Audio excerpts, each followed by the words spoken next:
Maybe you're starting to explore a career as an appraiser and want to know if now is the right time to get started.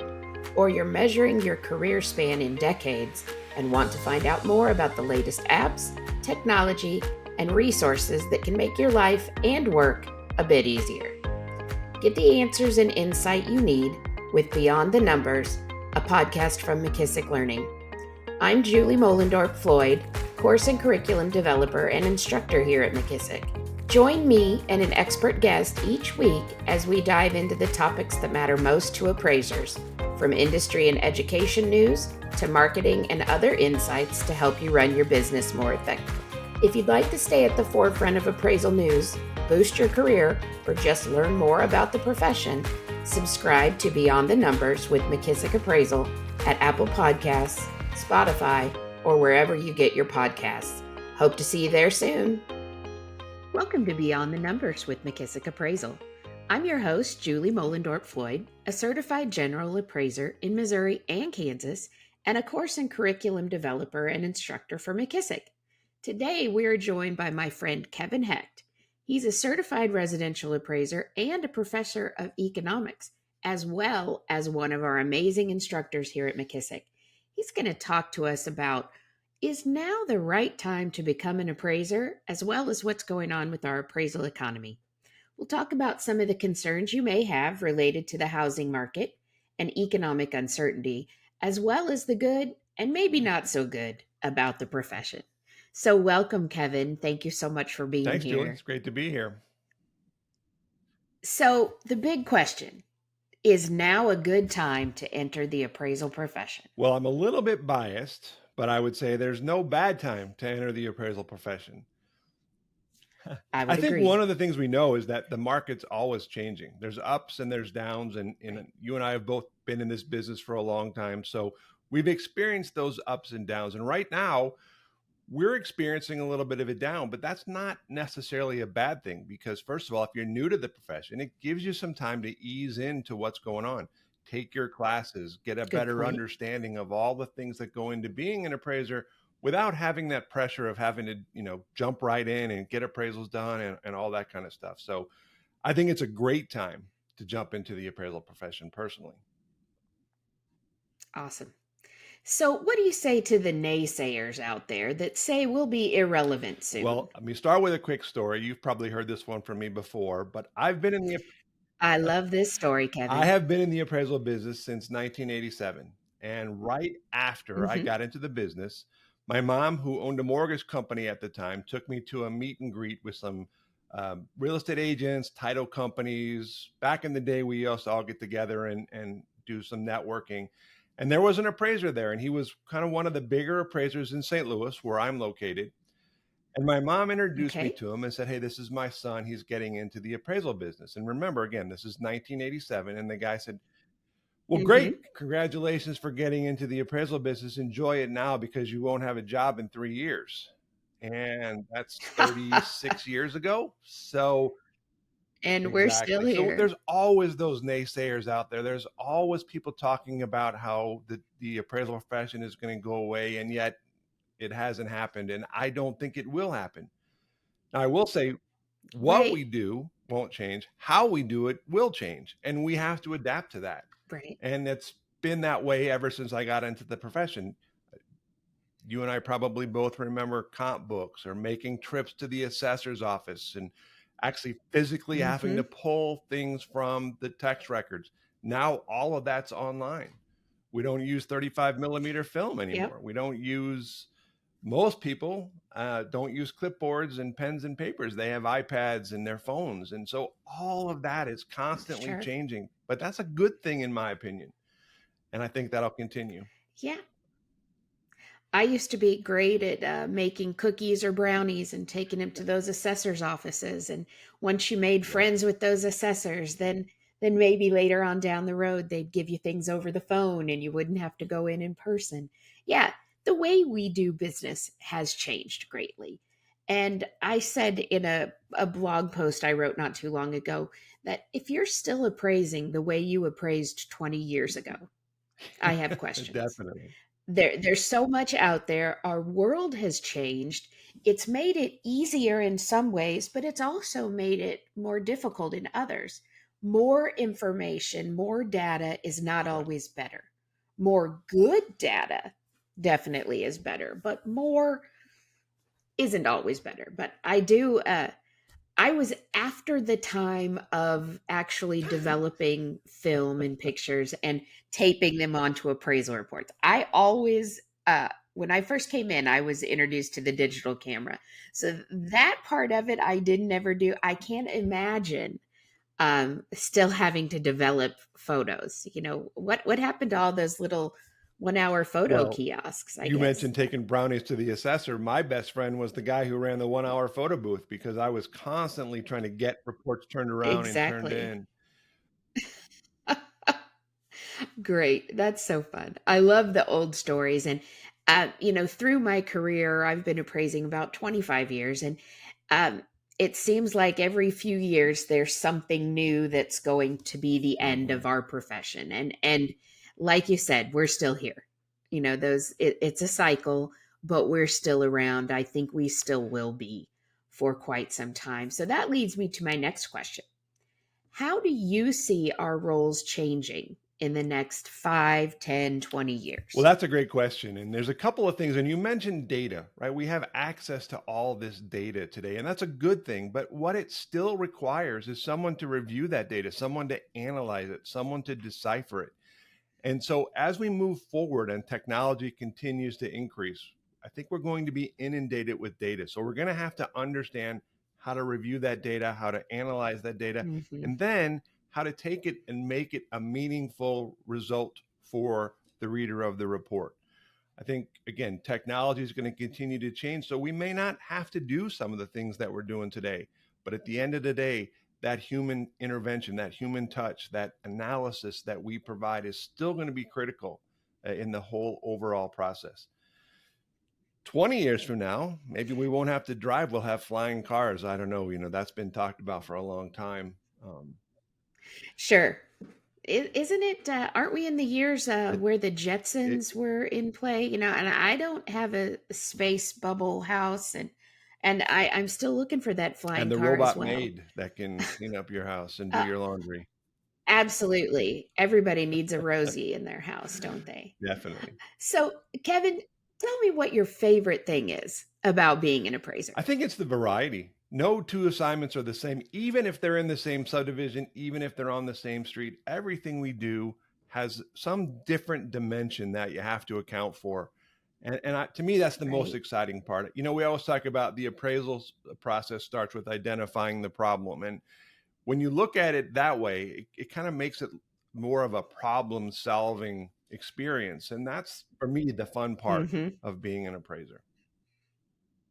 I love that too. I love trying to get from point A to point B, point A being my identification of the problem, and point B being my conclusion of value. I love getting there, and I never get there the same way twice, And I I think don't the think. other thing, oh, sorry, the And other thing to think about is no, from go point ahead. A to point B, we do that, but also being able to explain that to the reader of the report and making your report valuable to the person who ordered the report and making sure they can understand what you did. That's part of the challenge as well. Right. And also understanding that no two appraisers are going to tackle the problem in an Hmm. identical way. One of our good friends and fellow McKissock instructors, Mel Black from North Carolina, did a great visual when he and I presented at a conference a few months ago, and he told a story about a father and son appraiser team. Who, there's a lot of family appraiser teams in this profession, and that they were both arguing an appraisal point, which appraisers love to argue. And he said, let me ask you a question. And I don't even remember the two cities he used, but he said, how would you get from here to here? Tell me the roads you would take. And the father said, well, I do this, this, and this. And the son said, well, no, no, no, I do this, this, and this. And Mel said, well, if you asked me, I would do this and this. And then he brought it all together and he said, now, did we both get there? Right. Did one of us maybe get there a little faster? One of us had maybe a more scenic route, One of us avoided toll roads. We all got from point A to point B, but the route we took looked Yeah, very different. And I think that's crucial in our profession and what we that's a do. great analogy. Knowing that the direction you take may be different than someone else's, but you may still come to the same Well, just think conclusion. about when you go on your phone and you put in the directions in Google Maps, it gives you options. It doesn't say this is the way you go. It Absolutely. gives you different options. So that's a great analogy. I love that story. Yeah, and of course Mel with his southern accent made it even all the more Yes. entertaining. Uh, so with the good, let's talk about the bad. What is your least favorite thing about being an appraiser? Deadlines. I, Nah, I think one yeah, of the challenges we have today is with all the technology we have, everybody expects things faster. And while we can certainly find right, efficiencies in our process, at the end of the day, we still have to make sure we're dotting our I's and crossing our T's and doing the necessary research. And so I think, for me, some of the deadlines have become a little harder to stand by when I want to do a quality job on the appraisal. So that's kind of right, one of the things. But again, all the tools we have, it's still not that big of a deal. right. I remember someone saying, "Do you want it fast, cheap, or accurate?" Because you Right. don't get all three. Is that the way the Something like saying that. Yeah. goes? Yeah. This is something along those lines. And appraisers, yeah, we do struggle with deadlines. Um, Appraisers and our business Mhm. management, sometimes that's difficult when you're a sole proprietor. I think that was my least favorite part of actual boots on the ground appraising, was doing Yeah. the business side of things. Give me a property and let me find its value. I loved and I still love, but it's all the housekeeping That's and the taxes and all of that kind taxes of goes stuff up. that is was my least favorite part Yes, of it. totally agree. Taxes are still Yeah. my least favorite part of working. Isn't it everyone's? Isn't it everyone's though? So Kevin, you teach a lot for us here at McKissock. What's one recurring theme or maybe pain point that you hear from students in your classes over and Well, over? I don't know if it's a pain point, but when we talk about getting into the appraisal business, one of the things I hear a lot is this is my last cycle. I'm not going to renew my license. So when we Right. go back to the whole idea of is this a good time to get in the business, I think we're going to see, that pool of appraisers continue to shrink. So there's going to be opportunities and a need to fill those people that are getting out of the business. I agree. I agree. And in my classes as well, the population in the classes, in those continuing ed classes, we are aging, and we've got to replace our appraiser population with Yeah. new blood. We really do. So if you're ever out there on the fence about training, I would definitely encourage you to do so. We've got to pass it on to the next appraiser generation, Yeah, most that's a really definitely. good point. And I think one of the things, and as appraisers, a lot of appraisers are independent contractors, work on their own. They're hesitant to bring on Right. trainees, but we all got into the business. You talked about family. My dad was an appraiser. That's how I got in the business. If he wasn't an appraiser, I didn't plan on becoming an appraiser. And so, I think Agreed.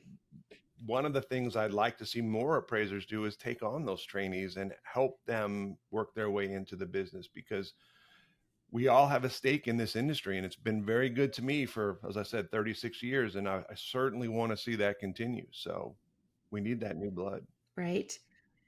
I did not plan to be an appraiser either. I was brought on by my brother. He was my supervisor, and originally I was recruited when he was very busy, and he didn't like working in my county because you still had to go to the assessor's office, and he brought me on just as a kind of a part-time gig.